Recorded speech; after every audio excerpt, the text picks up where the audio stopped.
Any questions on holistic learning? Okay. Any comments? From a practical standpoint, Leslie, Yes. again, as educators, Yes. the techniques to, well, provide meaning, relationships, Yeah. well, create identity crisis, Yeah. active learning, service learning, anything else? Or just- You tell me, you know, I feel like for me, the relationship thing is the big one. That it really is about the discussion, because I don't know, you know. And to at least get the ball rolling, people start to think about this thing. I think is a way to start. And I don't know if I have any success at all in meeting the lives of my students, but give it a crack. To me, I think change is a puzzle. If you don't have all the pieces, you can't see the picture. You can't get there. You know, a jigsaw puzzle, that's something I enjoy doing when I have spare time. But, you know what the picture's going to look like, and you've got all these pieces, and you've got to work them in. Yeah. But if you don't have all the pieces, and you get down and you're missing two pieces, it drives you crazy. Yeah. And it's the same thing with trying to make change. You can't make change till you know what all the pieces are. Right. I think that might be an absolute conclusion if we don't start with what we got on the pieces. Sometimes they're of course, that really puzzles. Well, you've got to know, if you're trying to change a class or trying to help, you've got to know what your students are. That's your puzzle pieces. If you've got all that, then you can make it work together with the other. I like just having a you know, I want to make me comfortable so that you can talk. And I am actually really honestly curious. I really like to hear where they're coming from when they come up. And sometimes it's a dumb, and way more often it blows my mind.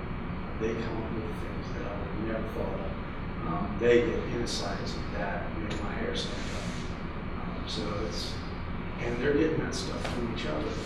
So it's affecting everybody. And I think as educators, it's the way we respond to that. That's what I said. Whether they're going to I asked them about that. Yeah. They said, yeah, you know, if the class is over structured, it's kind of a barrier to making a conversation. So do you feel like being an active learning instructor has made you grow as much as it has made your students grow? Absolutely no question about it. And it required developing a whole new skill set that I didn't have prior. You know, I thought everybody thinks they're an active learning teacher. And I thought I was until my biggest barrier for active learning has been the desire to cover everything in the book in class. And you really can't do a great job with active learning if you're hung up on that. Now I have a real question that's different. Yeah. I've been chewed on before because I didn't cover what was laid out in that book. Really? Oh, yes. But then it's a support class for the next one up. And that class, you know, I worked hard at teaching them to think about what we were doing. Yeah. We didn't get them in. Yeah. I got you. Okay. So it's yeah. got to be a happy. What I did with that is I put a lot of the content in online assignments and online stuff, so that there's no. I let them take. There's like a test bank with 400 questions in there, and it'll randomly draw out the questions, and they can take the test as many times as they want to. The content kind of gets hammered in if they take advantage of it. But that's how I kind of release myself from it. But you know, it's all different, and what you're doing is very different from what I'm doing.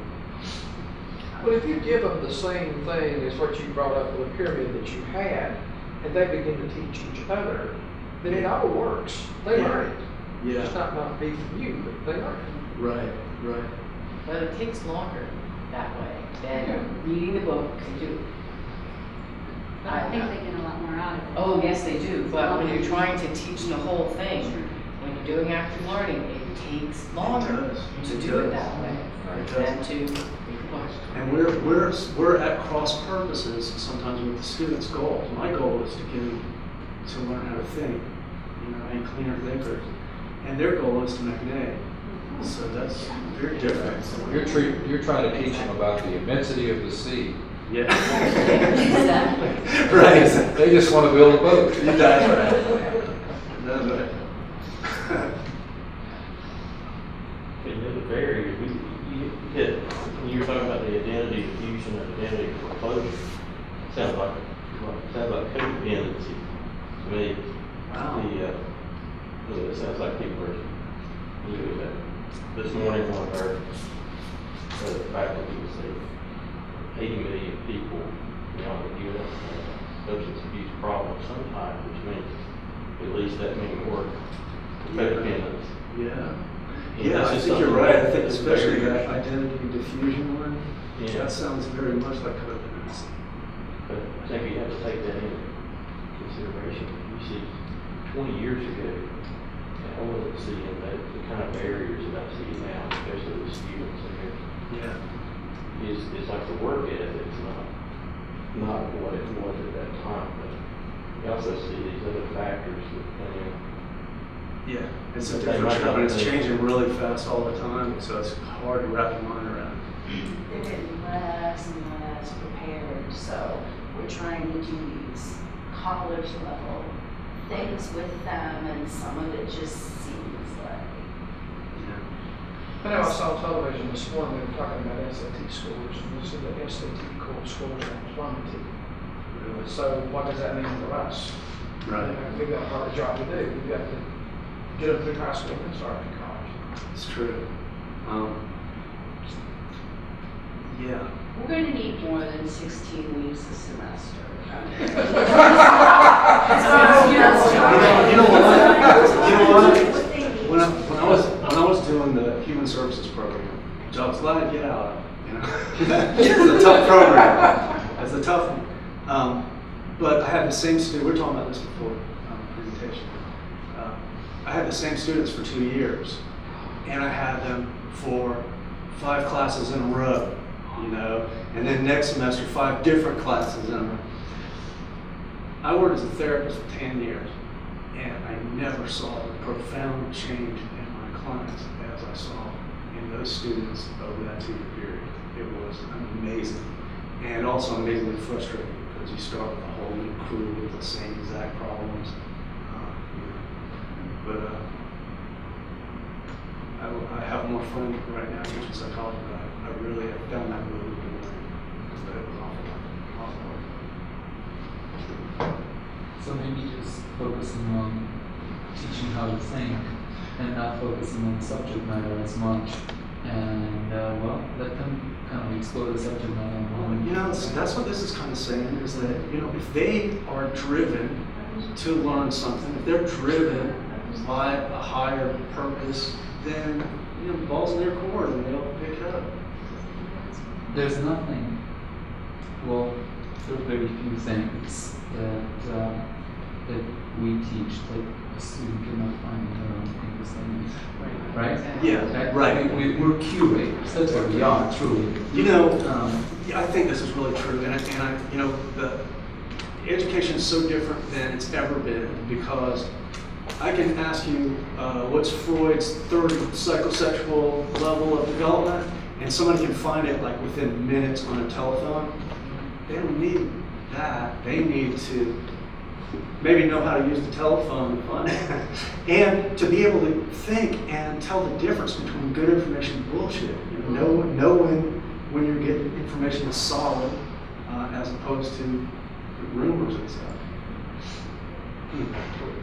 I put a lot of kind of shock and awe in my class to inspire them to learn more on their own. Because I have very short, I have 8 weeks, and I have to get through the whole book. So I use a lot of just stuff that's online. Did you know that this is how cancer works? Did you know the moon is this far? And it's just shock because they don't know. They don't remember Yeah.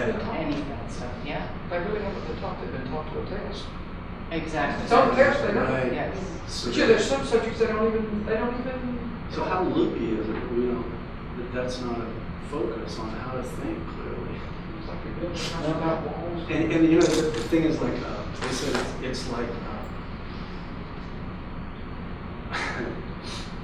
when you're, I saw this online, when you're dead, you don't know it, but it makes life difficult for the people around you. When you're not a critical thinker, you don't know it, and it's difficult for the people. You're dead. Everybody thinks they're a critical thinker. That's all I know. Thank you, Rusty. Okay, everybody, there's an evaluation already online. If you go through the internet, have you done the teaching perspectives inventory and done the evaluation? Okay, well, Chris put it on there for me yesterday, so there's an evaluation for Rusty on there. Just go click on the down arrow button, and there's one for holistic learning.